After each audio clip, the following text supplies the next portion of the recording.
Hello everyone. आज हम start कर रहे हैं आपकी क्लास 10th की एसएसटी की वर्कशीट नंबर 59। डेट है आपकी 28 नवंबर 2020।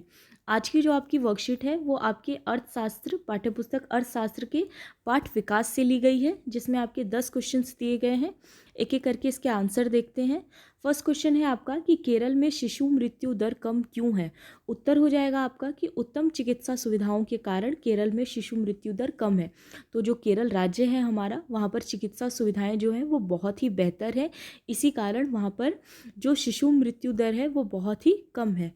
सेकंड क्वेश्चन है आपका, क्या औसत आय के आधार पर विकास की गणना करना सही है, कोई एक कारण लिखिए।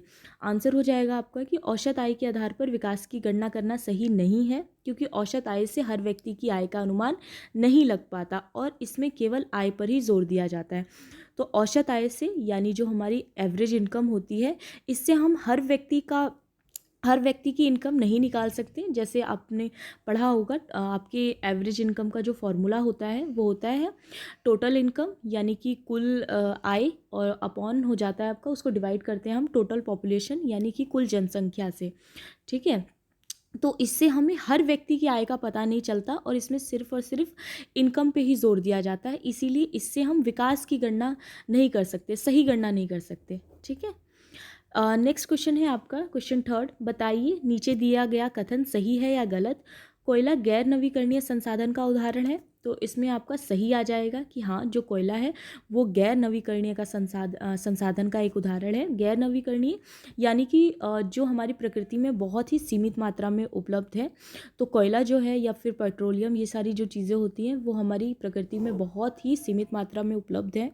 इनको बनने में हज़ारों साल लग जाते हैं, हज़ारों लाखों साल लग जाते हैं। ठीक है, क्वेश्चन 4 है आपका, भूमिहीन ग्रामीण मजदूरों के लिए निम्नलिखित में से कौन सा एक विकास लक्ष्य होने की संभावना है।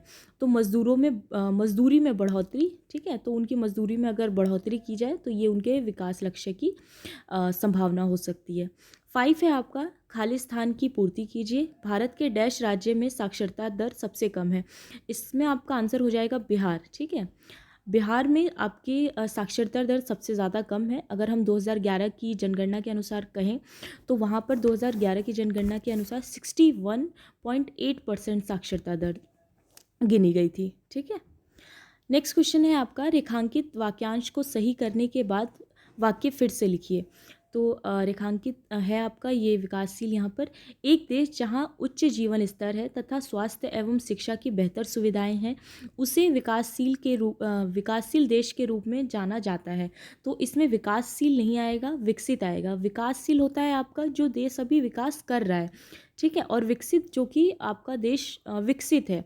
तो अगर किसी देश में अच्छा जीवन स्तर है, वहाँ की मेडिकल फैसिलिटी भी आपकी बहुत अच्छी है, एजुकेशन भी बहुत अच्छा है, तो उस देश को हम विकसित कहेंगे, ना कि विकासशील कहेंगे। ठीक है, नेक्स्ट है आपका क्वेश्चन 7।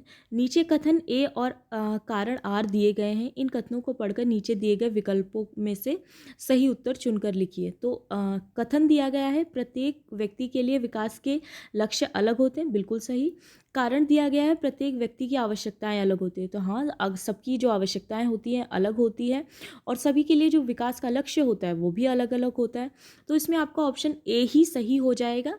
कथन ए और कारण दोनों ही सही है, और जो कारण है वो कथन की सही व्याख्या भी करता है।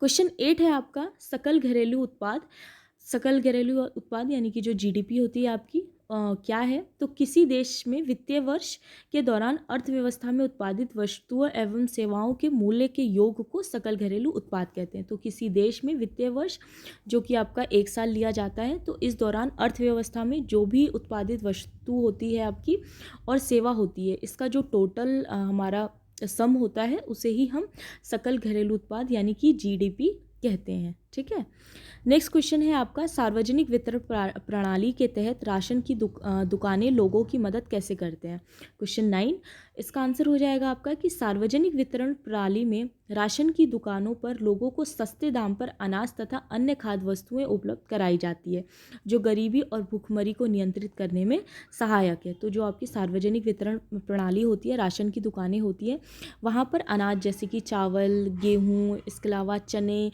या और भी जो चीज़ें होती हैं वो बहुत ही कम रेट पर लोगों को दी जाती है, जिनके राशन कार्ड वगैरह होते हैं, जैसे कि 2 रुपये किलो, 3 रुपये किलो, इस तरह से दिया जाता है। तो इससे क्या होगा, जो गरीब लोग होते हैं वो भी उसे खरीद पाते हैं। तो ये हमें हेल्प करती है गरीबी को कंट्रोल करने में, इसके अलावा भुखमरी को कंट्रोल करने में। ठीक है। क्वेश्चन 10 है आपका, मानव विकास रिपोर्ट किस संस्था द्वारा प्रकाशित की जाती है?